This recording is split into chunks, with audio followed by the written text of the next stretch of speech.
Ya, nah, segala sesuatu yang menunjukkan kepada sebuah kebenaran atau sebuah hakikat, gitu ya, dengan ada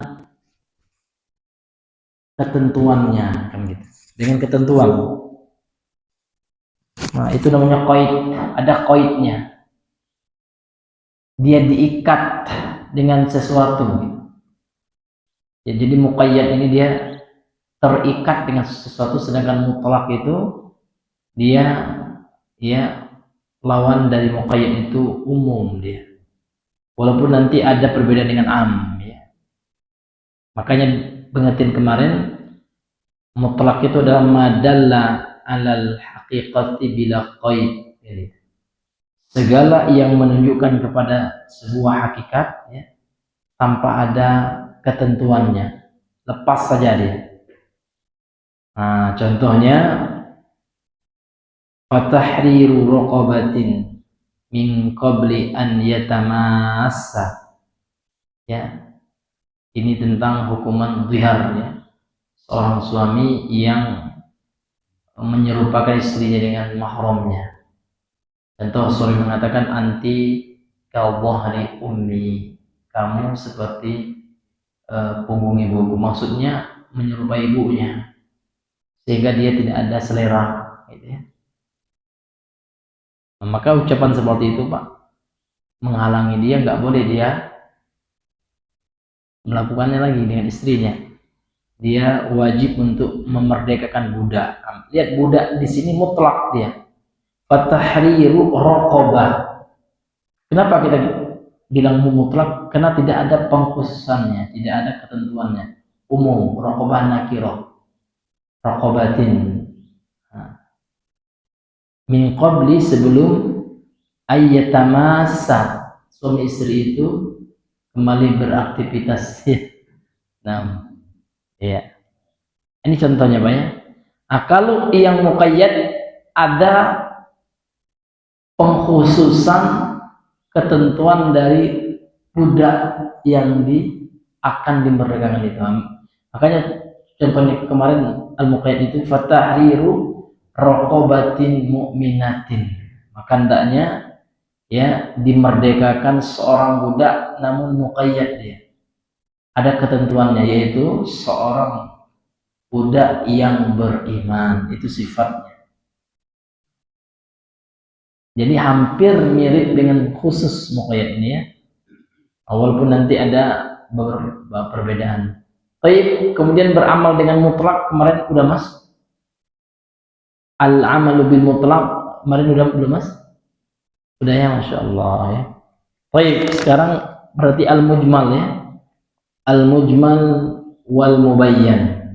Ini juga termasuk pembahasan tentang dilalatul lafz ya. Memahami tentang dalil-dalil daripada lafaz nas ini, Al-Quran dan As-Sunnah. Jadi kita memahami bagaimana cara memahami lafaz nas Al-Quran dan As-Sunnah dengan kaedah-kaedah yang telah ditetapkan oleh para ulama usul. Qala al-musannif rahimahullahu taala al-mujmalu wal mubayyanu. Kedua-duanya ini mah isim maf'ul ini ya. Mujmal ya, dari ajmalah. Kemudian mubayyan ya, dari bayyana gitu ya. Nah,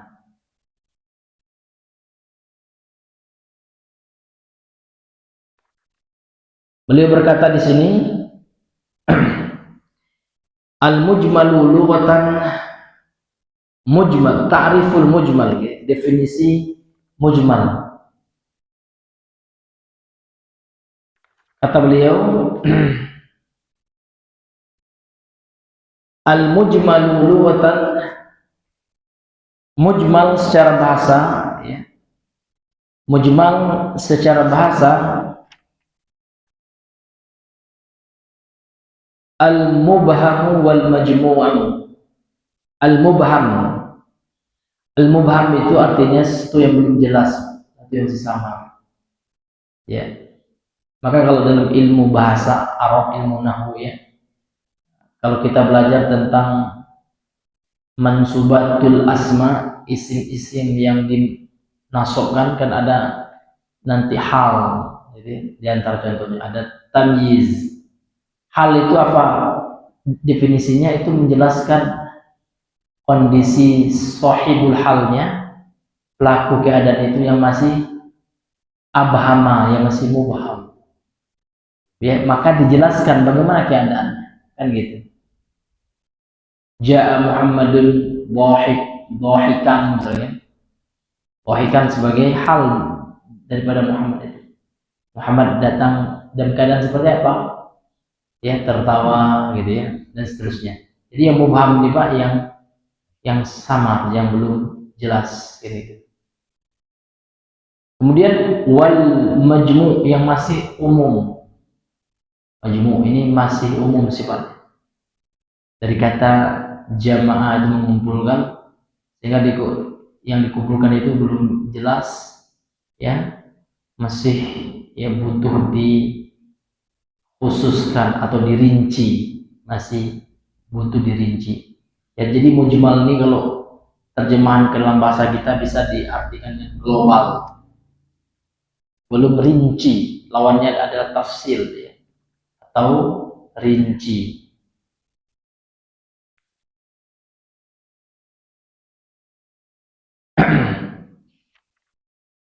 Kemudian hadirin yang dimuliakan oleh Allah Subhanahu wa taala,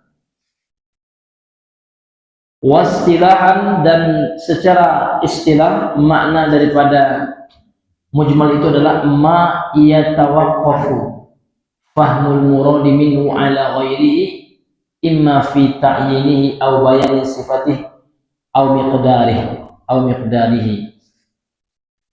Secara istilah mujmal itu adalah segala sesuatu ya, ia tawaqqafu, ma ini ma sebagai isim mausul ya, segala sesuatu yang terhenti. Apa yang terhenti itu, ini fa'ilnya fahmul murad, memahami yang dimaksud. Jadi terhenti Pak ya, yatawaqqaf dia, ma yatawaqqafu fahmul murad minhu, segala sesuatu yang membuat terhenti memahami maksud darinya atas lainnya. Ya. Imma fi ta'yinihi, boleh jadi ya dalam mengkhususkannya, ta'yin ini lawan daripada ijmal ini Pak ya, dari mujmal ya. Mujmal itu yang kita bahas ya, yang sifatnya masih global. Jadi yang global itu Pak, terhenti dia memahami maksud tujuan dari sesuatu yang sifatnya global itu kan tidak bisa kita rinci. Nah, makanya dikatakan di sini terhenti pemahaman maksud khusus darinya atas selainnya itu maksudnya pengkhususannya. Imma fi ta'yinihi, baik dalam pengkhususannya, au bayani sifati, atau penjelasan tentang sifatnya, au miqdarihi, atau ukurannya. Itu makna mujmal itu. Jadi sesuatu yang mujmal itu Pak, sesuatu yang masih global, itulah intinya. Yang mana belum ada rinciannya, belum ada penjelasan tentang ta'yin. Ta'yin itu artinya pengkhususan. Contoh, telah datang siswa, itu mujmal itu. Telah datang Anton. Nah, kalau Anton itu sudah ditakyin, dia sudah ditunjuk itu orang yang datang Anton. Tapi kalau dikatakan telah datang siswa, siswanya belum disebutkan secara rinci. Itu namanya mujmal tuh Pak ya. Ya.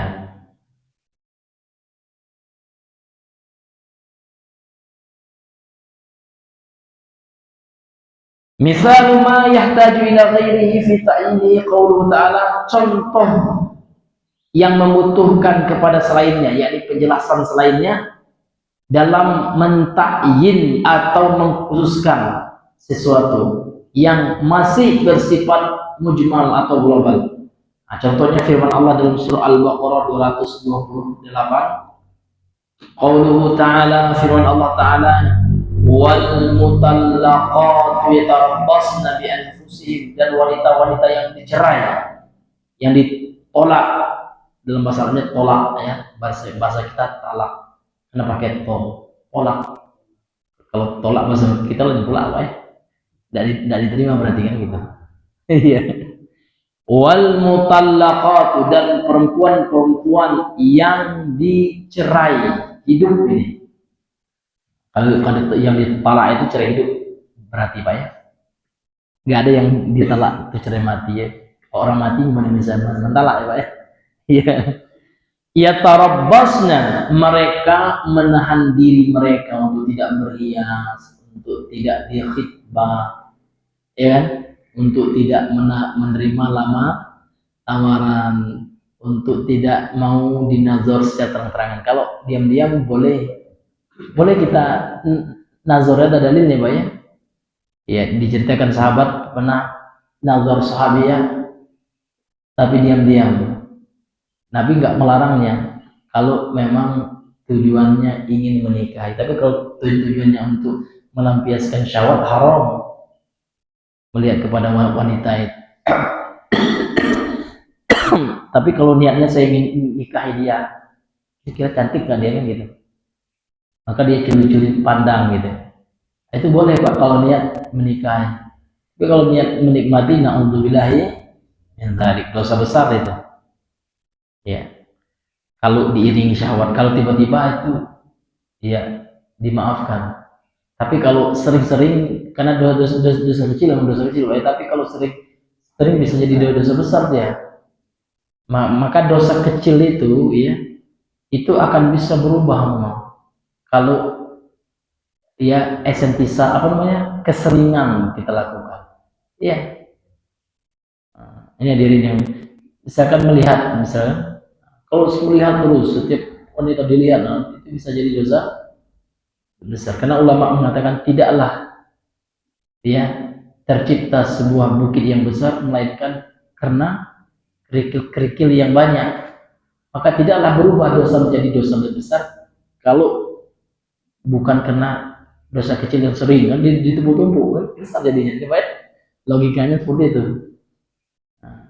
Namun kalau diiringi dengan istighfar, diampuni lagi oleh Allah, di refresh dengan istighfar ya. Nah, masyarakat muslimin yang dimuliakan oleh Allah Subhanahu wa taala. Jadi wanita yang telah ditalak itu ya tarabbasna, mereka menahan diri bi anfusihim, dengan diri-diri mereka selama 3 quru. Nah, ini masih umum nih Pak. Salah satu quru ini masih mujmal ini. Ya. Fa innal Qur'an, karena kata al-qur ya, qur di sini kan jamak dari qur jamak dari Qur'an ya. Lafzun mushtarakun, ini adalah sebuah lafaz yang memiliki makna yang istirak, makna yang sama ya, bersekutu maknanya gitu ya. Mushtarak dia, ada kesamaan. Bainal haidhi wat tuhri, antara mana haid dan suci. Fayahtaju fi ta'yini ahadihima ila dalil, maka butuh untuk mentakyin, mengkhususkan salah satu dari dua, apakah dia haid atau tuhur, kepada dalil. Maka butuh dalil untuk mentakyin satu yang menjumali. Ini kata beliau ini masih sifatnya umum, global ini. Salah satu quru itu masih global sifatnya. Apa maksud quru? Karena quru itu secara bahasa terkadang bermakna haid, terkadang bermakna suci. Nah, untuk mengkhususkannya itu maka butuh dalil khusus. Jadi sesuatu yang umumnya, sesuatu dalilnya itu bentuknya global. Ketika kita mengatakan ya ada pengkhususannya, maka butuh kepada dalil. Contoh ya, kita disuruh berzikir secara mutlak. Mutlak itu artinya tidak terikat, tidak ada takyidnya, tidak ada muqayyidnya. Zikir misalkan. Nah, maka ketika kita mengkaitkan zikir itu dengan suatu bilangan tertentu, maka kita membutuhkan kepada dalil. Ya. Karena memang zikir itu ibadah mahdoh, ibadah murni ibadah. Yang mana pada dasarnya sebuah ibadah itu ya tidak boleh kita lakukan kecuali ada dalil umum. Kita amalkan secara umum, dan ketika kita ingin mengkhususkannya maka kita amalkan dalil yang menunjukkan dia khusus. Contoh ya, zikir masuk WC, ada zikirnya. Apa? Bismillah, Allahumma inni a'udzubika minal khubuthi wal khaba'ith gitu. Jangan pula yang ketika kita nak masuk WC, zahabat apa? Zahabat dhama'u ya. Wa thabatal apa? Wa batalatil uruqu wa thabatal ajru insyaallah. Itu kan tidak tepat itu. Karena takyidnya nggak tepat, muqayyidnya nggak betul gitu ya. Nggak pas dia. Ini ada yang diajarkan Allah. Karena zikir nak masuk WC itu namanya zikir muqayyad. Ya, zikir yang ada ya ketentuan khususnya. Baca zikir itu. Jadi kalau dibaca yang lain tidak tepat, tidak pas. Ini masyarakat muslimin yang Allah muliakan.